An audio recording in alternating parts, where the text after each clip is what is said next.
குருப்யோ நமஹா. ரொம்ப சந்தோஷமாக இருக்குது உங்களை எல்லாரையும் இந்த போஸ்டிங் மூலமாக காண்டாக்ட் பண்ணுறதில்ல. இன்றைக்கி ஒரு விஷயத்தோடு ஆரம்பிக்கலான் இருக்கேன். என்னுடைய நட்சத்திர பிறந்தநாள் என்று உங்களுடைய ஆசிகளும் நல்லெண்ணங்களும் எப்போதும் என் கூட இருக்குங்கிறது எனக்கு நல்லா தெரியும். சரி, இன்றைக்கி ஏதாவது ஒரு போஸ்டிங் பண்ணணும்னு ஒரு ஆசையாக இருந்தது, ஒரு உந்துதல். அந்த உந்துதலின் விளைவு தான் இந்த போஸ்டிங். நிறைய நாளாகவே பகவத்கீதையில் ஏதாவது பண்ணணும் அப்படின்னு. ஏன்னா பகவத்கீதையை பற்றி எவ்வளோ பேசினாலும் அவ்வளோ குறைய. என்னோடய ஏதாவது சந்தியாவந்தனம் வீடியோலையோ எங்கேயோ நான் சொல்லியிருக்கேன்னு நினைக்கிறேன். பகவத்கீதை நம்ம ஸ்கூல்லையே ஒரு கோர்ஸாக இருக்கணும்.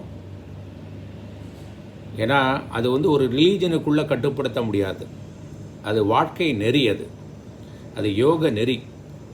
அது ரொம்ப ஆசை, அது நடக்கும், கண்டிப்பாக நடக்கும், நடந்துட்டுருக்கு. ஆனால் இன்னும் கொஞ்சம் அது ஃபார்மலைஸ் பண்ணும், அது நடக்க முடியும். அதை புரிஞ்சவங்க நிறைய பேர்கிட்ட சொல்லி, அதனால் அந்த கிரிட்டிக்கல் மாஸ்க்கும்பாங்கள்ல,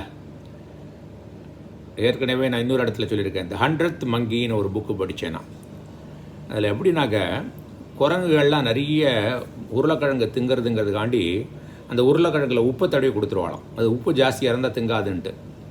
அப்போ என்னாச்சு, ஒரு வயசான குரங்கு ஆஃப்டர் சம் டைம், நிறைய நாளைக்கு அப்புறம் பக்கத்தில் போகிற தண்ணியில், ரிவர்லேயோ அதை அந்த உருளைக்கிழங்கை அலம்பி சாப்பிட ஆரம்பிச்சிருது. அப்போ அது உப்பு குறைஞ்சிடும்ல. இதை பார்த்துன அப்புறம் maybe over a period of time மற்ற குரங்குகள்லாம், பக்கத்தில் உள்ள குரங்குகள்லாம் அதுவும் என்ன அலம்பி சாப்பிட ஆரம்பிச்சிருது. இந்த 100வது நாள் என்ன ஆச்சுன்னா, குரங்குகள் கிலோமீட்டர் எவே அவைகள் கூட என்னாச்சுன்னா, அவங்களுக்கு உப்பு கொடுத்தாக்க அதுகளுக்கு இது பார்க்கவே இல்லை, பிரத்யக்ஷம் கிடையாது. அது நேரடியாக பார்க்காட்டா கூட அது என்ன பண்ணுறதுன்னா, தண்ணியில் அலம்பி சாப்பிட ஆரம்பிச்சிருது. ஸோ நல்ல எண்ணங்கள் ஒரு லெவலை அடைந்துடுதுனாக்க அது ஃபிசிக்கல் ரியாலிட்டி ஆகும். அதுதான் சத்தியம். இந்த இந்திய பூமியில், நம்ம பாரத பூமியில் அது நடந்துட்டுருக்கு, இன்னும் நடக்கும். அந்த எண்ணத்தில் தான் இந்த பகவத்கீதையை பற்றி நிறைய பேர் சொல்லியிருக்கா. இதில் சொல்கிறதுக்கு நான் ஒன்றும் பெருசாக ஒன்றும் சொல்கிறதுக்கு இல்லை. ஆனால் எனக்கு ஒரு ஆசை இருக்குல்ல, நம்மளும் எதாவது ஷேர் பண்ணிக்கணுன்ட்டு. அப்புறம் இந்த சொன்ன மாதிரி இந்த கிரிட்டிக்கல் மாஸ்க், அந்த 100 குரங்குகளில் ஒரு குரங்குகள் மாதிரி நம்மளும் பண்ணினோம்னாக்க மற்றவாளுக்கு யூஸாக இருக்குமேங்கிற எண்ணத்தோட இந்த பகவத்கீதை போஸ்டிங் ஆரம்பிக்கிறேன். உங்களுடைய நல்ல ஆசைகள், குரு அருள், இறை அருள்னால இதை ஆரம்பிக்கிறேன். எவ்வளோ வேர்ட்ஸ் எடுத்துக்கணும்னு சத்தியமாக இன்றைக்கி இன்னும் 701 எடுத்துக்கணுமா, எவ்வளோ எடுத்துக்கணும்னு தெரியாது. அது எப்படி போகிறதோ அப்படியே விடலாம்னு விட்டுட்டேன். ஆனால் இன்றைக்கி பிள்ளையார் சுழி போட்டுடலாம், நட்சத்திர பிறந்த நாள் இருக்கிறதுனால. நம்ம பார்த்தோம்னா, நம்ம சாஸ்திரங்களில் பிரஸ்தானத்ரயம் அப்படிம்பாங்க. ஒரு 3 விதமான சாஸ்திரங்கள் ரொம்ப இம்பார்ட்டண்ட். எதெல்லாம்னாக்க பகவத்கீதை, அதில் உபனிஷத்துகள், அப்புறம் பிரம்மசூத்திரம். பிரம்மசூத்திரம் உபனிஷத்துக்கள்லாம் கொஞ்சம் ஹையர் லெவல் வச்சுங்களேன். இது primary level, secondary level and senior level வச்சுங்களேன். அட்வான்ஸ் லெவல்னாக்கா பகவத்கீதை கொஞ்சம் படிச்சுக்கிறதுக்கு வசதியாக இருக்கும். நமக்கு சாதாரண மக்கள்கள் படித்து புரிந்து கொள்வதற்கு நல்லா வசதியாக இருக்கும். ஆனால் என்ன உபநிஷதங்களும் பிரம்மசூத்திரங்களும் கொடுக்குறதோ அதே ஞானம் இதில் அடைய முடியும். ஸோ உபநிஷத்துகளை நம்ம பசுக்கள் நினச்சுட்டோம்னாக்கா, உதாரணமாக எடுத்துட்டோம்னா பகவத்கீதையை பாலில் வச்சுக்கலாம். ஸோ அதோட சாராம்சம் நம்மளுக்கு கிடச்சிடுறது. ஸோ பசுவை எல்லாராலையும் வளர்க்க முடியாது, கரெக்டாக. இடம் இருக்கணும், பைசா வாங்குறதுக்கு இடம் இருக்கணும். அதுலேருந்து எல்லாராலையும் பாலும் கறக்க முடியாது, ஆனால் பாலை குடிக்கலாம். பசுவை நம்ம எங்கெல்லாம் போகிறோமோ அங்கெல்லாம் கூட்டிகிட்டு போக முடியாது, ஆனால் பால் எடுத்துகிட்டு போகலாம். ஸோ 18 அத்தியாயம் இருக்குது இதில். பகவத்கீதையில் 18 அத்தியாயம் இருக்குது. அந்த 18 அத்தியாயத்துக்கும் பேர் யோகம்னு வச்சுருக்கோம். ஒவ்வொரு அத்தியாயத்துக்கும் ஒவ்வொரு யோகம். யோகம்னா ஸ்கில் இன் ஆக்ஷன். நம்ம என்ன காரியத்தை பண்ணுறோமோ அதை நல்லா பண்ண முடியும். ஸோ பகவத்கீதை, ஒரு மாடு மேய்ப்பவனுக்கு அந்த ஞானம் கிடச்சிதுன்னா நல்லா மாடு மேய்ப்பான், அன்பாக மாடு மேய்ப்பான், சந்தோஷமாக மாடு மேய்ப்பான். ஒரு கார்பெண்டருக்கோ, ஒரு தச்சு வேலை பண்ணுறவனுக்கோ அவன் நல்ல வேலையை பண்ணுவான். ஒரு டீச்சருக்கு நல்ல வேலை பண்ணுவான். ஒரு இன்ஜினியர், டாக்டர், யாருக்கு எல்லாருக்குமே ஸ்கில் இன் ஆக்ஷன். யோகானாலே ஸ்கில் இன் ஆக்ஷன் தானே. தான் செய்யும் தொழிலை திறம்பட செய்கிறதுக்கு பகவத்கீதை உறுதுணையாக இருக்குது. அதனால தான் இது எல்லா ஸ்கூல்லையும் சொல்லிக் கொடுக்கலாம். ஸ்கில் டெவலப்மெண்ட்டுக்கெல்லாம் நிறைய பைசா செலவழிக்கிறார்ல கவர்மெண்ட்டு. அப்போ பகவத்கீதைக்கும் சொல்லிக் கொடுக்குறதுக்கும் அது பைசா செலவழிக்கல தப்பே கிடையாது. ஏன்னா அது ஸ்கில் டெவலப்மெண்ட் தான். இது ஒரு என்னோட கண்ணோட்டம். ஓகே, இதில் நிறைய பகவத்கீதையில் நிறைய கண்ணோட்டம் இருக்குது. இது ஒரு கண்ணோட்டம் எனக்கு தெரிஞ்சு இருக்குது. அப்போது 18 அத்தியாயத்துக்கு 18 யோகம் அப்படின்னு சொன்னேன் இல்லையா? என்னெல்லாம் யோகம்னு பேர் பார்த்துடலாமா? ஃபஸ்ட்டு அத்தியாயத்துக்கு வந்து அர்ஜுன விஷாத யோகம். அர்ஜுன விஷாதம்னா என்னால் உதவ முடியாமல், ஏன்னா உதவற்ற நிலையில் இருக்கான். டெஸ்பாண்டன்சி அப்படின்னு ஆங்கிலத்தில் சொல்லுவாங்க.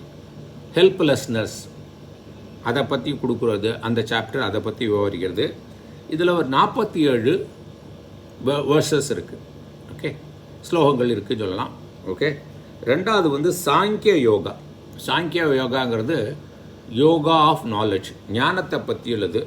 அது ஒரு 72 வேர்ஸ் இருக்குது. இந்த 18 அத்தியாயத்தில் பார்த்தோம்னா இந்த 18வது அத்தியாயமும் 2வது அத்தியாயம் தான் 70க்கு மேலே வெர்சஸ் இருக்குது.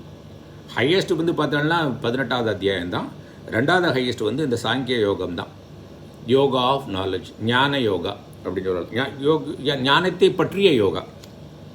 3வது வந்து கர்ம யோகா, யோகா ஆஃப் ஆக்ஷன்.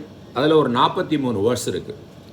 அப்புறம் 4வது அத்தியாயம் வந்து Jnana Karma Sannyasa Yoga, the yoga of renunciation of action in wisdom. நம்ம எப்படி ஞானத்தின் மூலம் கர்மத்தை விட முடியும், நான் கர்மம் பண்ணுவோம் இல்லை என்ற ஞானத்தை கொடுக்கறதுக்கு இதில் ஒரு 42 வேர்ஸ் இருக்குது. அப்புறம் 5வது அத்தியாயம் பார்த்தோம்னா Karma Sannyasa Yoga, the yoga of renunciation of action. அப்படின்னா என்ன அர்த்தம்? நம்ம ஒரு காரியத்தை தனியாக பண்ண முடியாது. அது நல்லா புரிஞ்சுக்கொள்ள வேண்டிய விஷயம் தானே. இப்போ நான் பேசுகிறேன்னாக்க நான் இந்த விஷயத்தை தனியாக ஒரு இண்டிவிஜுவலாக பண்ண முடியுமா? இதுக்கு லைட்டு வண்டி இருக்குது, ஒரு ஐபேடு வண்டி இருக்குது. ஓகே, அப்புறம் நான் வரத்துக்கு ஒரு தாய் தந்தையர்கள் வண்டி இருக்குது, அது கேட்குறதுக்கு ஆட்கள் வண்டி இருக்குது, கரண்ட் இருக்கணும், அப்போ தான் அது பேச முடியும். ஒரு விஷயங்களையும் ஒருத்தன் பண்ணுறாங்கிறது சொன்னேன்னா அது வந்து ஈகோ, இந்த இண்டிவிஜுவாலிட்டி, அறியாமை தான் காரணம். ஸோ அதை நான் பண்ணுகிறேன் அப்படிங்கிற எண்ணத்தை விடுறதுக்கு கர்ம சந்நியாச யோகா. தியான யோகா, மெடிடேஷன் பண்ணுறதுக்கு 47 வேர்ஸ். கர்ம சந்நியாச யோகாவில் 29 வேர்ஸ் இருக்குது. அப்புறம் 7வது அத்தியாயம் பார்த்தோம்னா Jnana Vijnana Yoga, the yoga of knowledge and wisdom.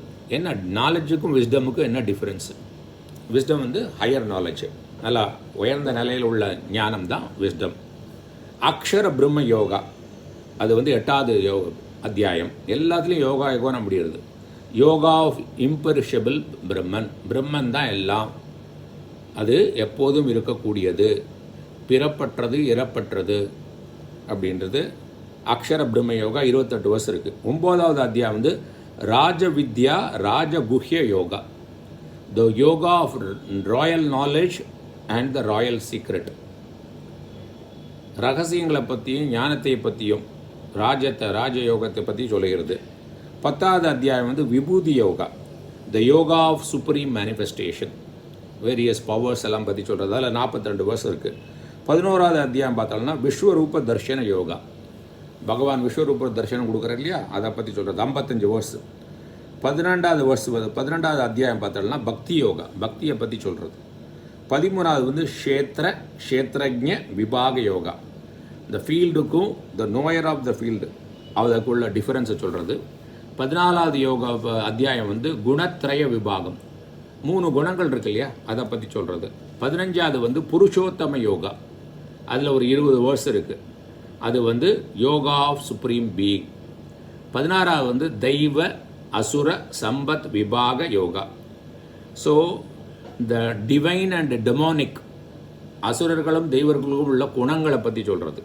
17வது அத்தியாயம் வந்து ஸ்ரத்தா திரய விபாக யோகா, என்னெல்லாம் 3 விதமான ஸ்ரத்தைகள் என்னங்கிறத சொல்கிறது. 18வது அத்தியாயம் வந்து மோக்ஷ சந்நியாச யோகா, த லிபரேஷன், எப்போதும் பெர்மனண்ட் பீஸ் எப்படி அடையிறது சந்நியாசத்தின் மூலமாக, வேண்டாத விஷயங்களை விடுவதன் மூலமாக. ஓகே, ஸோ இப்போ பார்த்தோம்னா அத்தியாயம் வைஸ் நம்பர் ஆஃப் வேர்ஸஸ் சொல்லட்டுமா?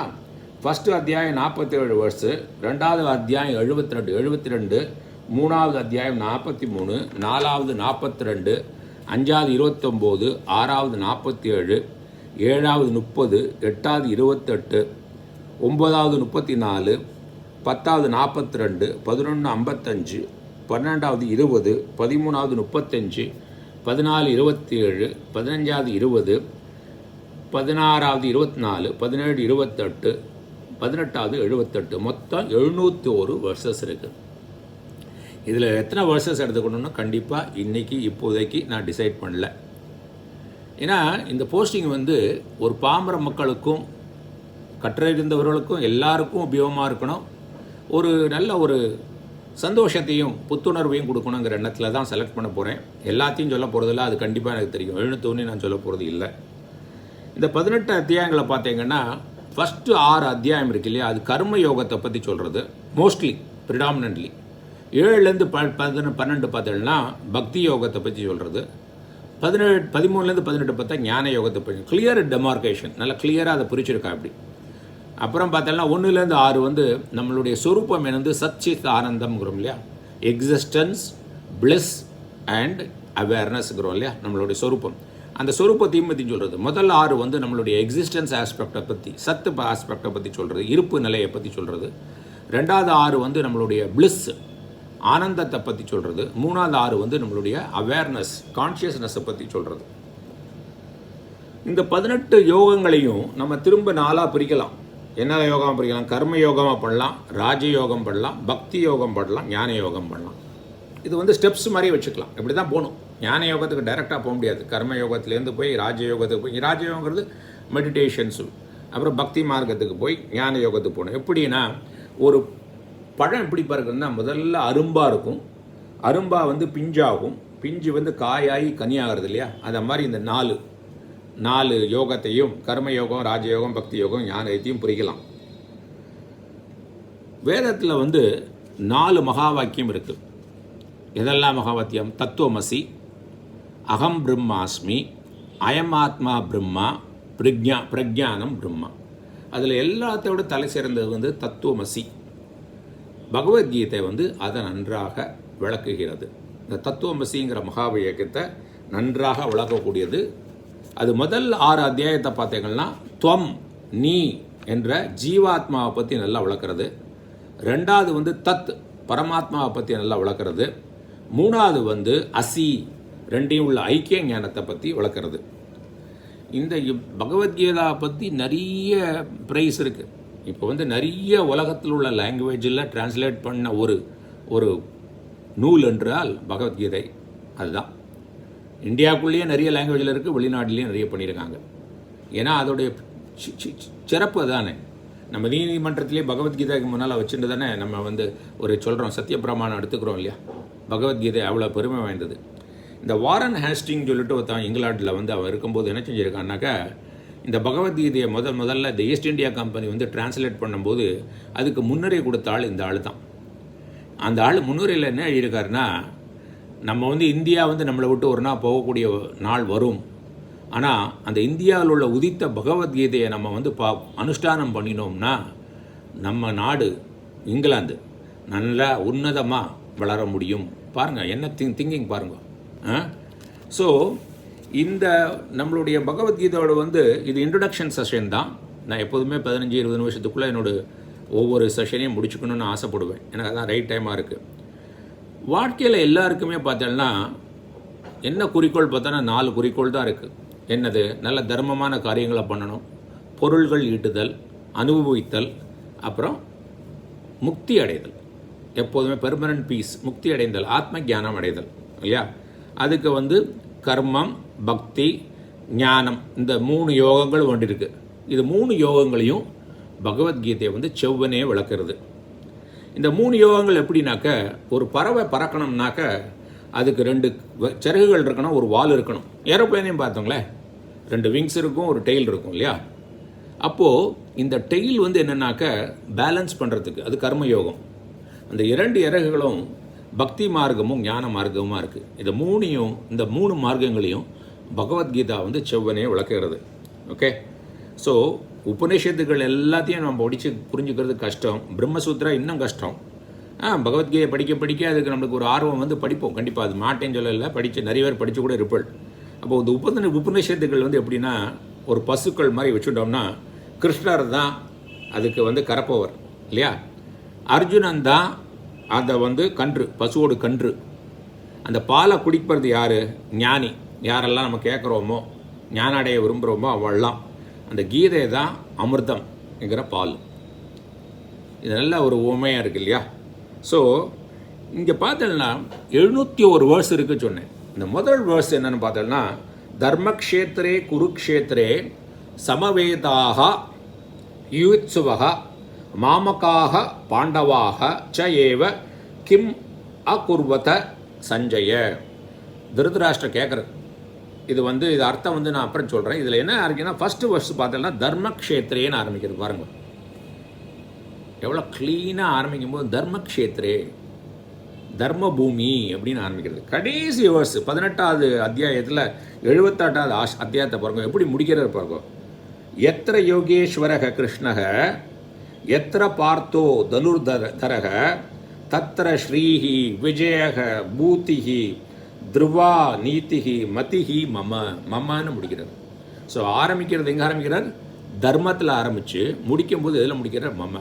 மம தர்ம, மை எசென்ஷியல் பீயிங், என்னுடைய சொரூபம் என்ன. ஸோ பகவத்கீதை வந்து பியூட்டிஃபுல்லாக ஆரம்பத்தையும் கரைக்கும் பார்த்தோம்னா உள்ளுக்குள்ளே என்ன இருக்குன்னு தெரியணும்னா நம்மளை பற்றி தான் பேசுகிறது, ஆத்ம ஜானத்தை தான் பற்றி சொல்கிறது. முக்தி அடையலை பற்றி யாருக்கெல்லாம் முக்தி அடையணும்னு இருக்கோ அது பகவத்கீதை அழகாக சொல்கிறது. ஸோ நான் இந்த இன்ட்ரடக்ஷன் இதோட முடிச்சுக்கிறேன். ஏன்னா எனக்கு வந்து இன்றைக்கி ஆரம்பிக்கணும்னு தோணித்து. ஸோ அது முடிக்கும்போது ஒரு ஸ்லோகத்தோடு முடிக்கிறேன். மூக்கம் கரோதி வாசாலம் பங்கும் லங்கயதே கிரிம் யத் கிருபா தமகம் பத்தே பரமானந்த மாதவம். என்ன பியூட்டிஃபுல்லாக இருக்கு பாருங்க. எனக்கு ரொம்ப இந்த வேர்ஸ் ரொம்ப சூட்டாக இருக்கு இல்லையா. மூக்கம் கரோதி வாசாலம், யாரோட கிருப்பை?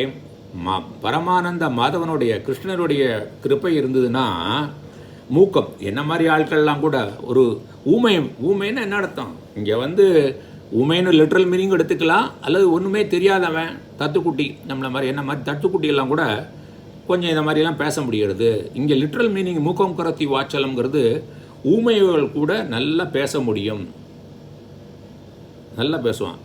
சிவாஜி கணேசன் ஏதோ சரஸ்வதி சபதம் படம் நினைக்கிறேன், அவனுக்கு சரஸ்வதியோட அருள் வந்தோடனே உடனே பாட்டெல்லாம் செஞ்சுருவான் இல்லையா. அந்த மாதிரி கடவுளோட அருள் இருந்தால் நம்மளுக்கு இது மாதிரி பண்ணுறதுக்கு தோணும், கடவுளோட அருள் இருந்தால் இது மாதிரி கேட்க தோணும், சத்சங்கத்துவத்துக்கு இருக்கும். பங்கும் லங்கயத்தே கிரிம், கால் நொண்டியாக இருக்கிறவன் பெரிய மலையை கூட தாண்ட முடியுமா அவரோட இருந்தால்? கண்டிப்பாக தானே. இதெல்லாம் ஒரு உபமானம், மெட்டாஃபர் தானே. நம்ம வாழ்க்கையில் வர கஷ்டங்கள் எல்லாம் நல்ல அருள் இருந்து, கடவுளோட அருள் மூலமாக நல்ல சத்சங்கத்தை கடிச்சு நல்ல விஷயத்தை காதால் கேட்கும்போது ஒரு விஷயத்தை வந்து அதை அப்படியே பார்க்க முடியறது இல்லையா. நம்ம வியாபகாரிக சத்தியத்தில், இந்த எம்பரிக்கல் ரியாலிட்டியில் சத்தியம்ங்கிறது ஒன்றுமே கிடையாது இல்லையா. நம்ம எப்படி பார்க்குறோமோ அப்சல்யூட் ரியாலிட்டி ஒன்று இருக்குது, அதுதான் பிரம்மன், அதுதான் கான்ஷியஸ்னஸ், அதுதான் நம்மளோட ட்ரூ நேச்சர், சத் சித்தானந்தம். ஆனால் டிரான்சாக்ஷனல் ரியாலிட்டியில் பார்க்கும்போது நம்ம பார்க்குற விஷயம் ஒன்று வந்து யாருக்கு பிடிக்காதோ இன்னொருத்தருக்கு பிடிக்கிறது, ஒன்று வந்து விஷயத்தை வந்து நம்மளுக்கு கோபம் வர விஷயம் இன்னொருத்தருக்கு சந்தோஷத்தை கொடுக்கறது, ஒருத்தர் மேலே நம்ம ஒருத்தர் கூட நம்மளுக்கு ஒத்துக்கலை, மற்ற வாழ்க்கை கூட ரொம்ப நல்லா ஒத்துக்கிறது, நம்ம எது வேண்டாங்கிறோனோ அதை இன்னொருத்தன் வேணுங்கிறோம் இல்லையா. அப்போது அங்கே இருக்கும்போது ஆட்டிடியூடு தானே லைஃபு இல்லை. நான் எப்படி பார்க்குறேனோ அதுக்கு பார்க்குறதுக்கு என்ன வேணும்? நல்ல ப்ரோக்ராம் உள்ள வேணும் இல்லையா, சம்ஸ்காரங்கள் வேணும் இல்லையா. அது மட்டும் போகாது, எதில் நம்ம ஞானேந்திரியங்கள் எதை பார்க்குறது எதை கேட்குறது அதில் ரொம்ப இம்பார்ட்டண்ட் இல்லையா. இது ரெண்டுக்கும் கடவுளுடைய நம்ம எஃபர்ட்ஸ் போட்டால் கடவுளுடைய கிரேஸ் கண்டிப்பாக கிடைக்கணும் இல்லையா. அது பகவத்கீதை நம்ம பகவத்கீதையில் கண்டிப்பாக நடக்கும். யாரெல்லாம் பகவத்கீதையை படிக்கலையோ கண்டிப்பாக படிக்கணும். தமிழில் புக்கில் கிடைக்கிறது, நல்ல புக்கு கிடைக்கிறது, நிறைய புக்கு கிடைக்கிறது. ஒரு நாளைக்கு ஒரு வேர்ஸ் படிங்க, 701னா நான் 2 வருஷத்தில் முடிக்கலாம். ஏன் முடிக்க முடியாது? ஒரு நாள் படிக்க படிக்க நீங்கள் வந்து 1லேருந்து 2 ஆக்குவல், 2லேருந்து 3 ஆக்குவல், இது சத்தியம். எவ்வளோ படித்தாலும் திரும்ப திரும்ப படிக்கக்கூடிய புக்கு அதுதான். ஸோ மூக்கம் கரோதி வாச்சாலம், ஊமையை கூட நல்ல பேச்சாளன் ஆக்கும். பங்கும் லங்கேத்தே கிரிம், முடவனை கூட மலையை தாண்ட வைக்கும்னா முடியாது, நம்ம எல்லாம் நினச்சோமோ முடியாது நினச்சோமோ அந்த காரியத்தெல்லாம் பண்ண வைக்கும். ஓகே, அப்பிராப்தியஸ்ய பிராப்திகி யோக. எது முடியாதுன்னு நினச்சோமோ, யோகாவில் முதல்ல ஒரு ஆசனம் பண்ணும்போது முதல்ல முடியாமோ பண்ணிகிட்டே இருக்கும்போது கரெக்டாக பார்த்தா கீழே குனிஞ்சு முட்டை தொட முடியறது, காலை தொட முடியறது இல்லையா? அதையும் யோகா தானே. இங்கே 18 யோகத்தை பற்றி தானே பேசிட்டு இருக்கோம். மூக்கம் கரோதி வாச்சாலம் பங்கும் லங்கே தே கரிம் எத் கிருபா தமகம் வந்தே. எந்த கிருபை? யாரோட? மாதவத்தோடு, பரமானந்த மாதவம். அவருக்கு வணக்கம். அப்போது அந்த பரமானந்த மாதவனுக்கு வணக்கம் சொல்லி, உங்கள் எல்லாருக்கும் வணக்கத்தை சொல்லி, உங்களுடைய நல்லாசியும் இறைவனுடைய அருளாலையும் குரு அருளாலையும் மேலே மேலேயும் பண்ணலாம். ரொம்ப சந்தோஷமாக இருக்குது. ஆனந்தம் ஆனந்தம் ஆனந்தம், பரமானந்தம்.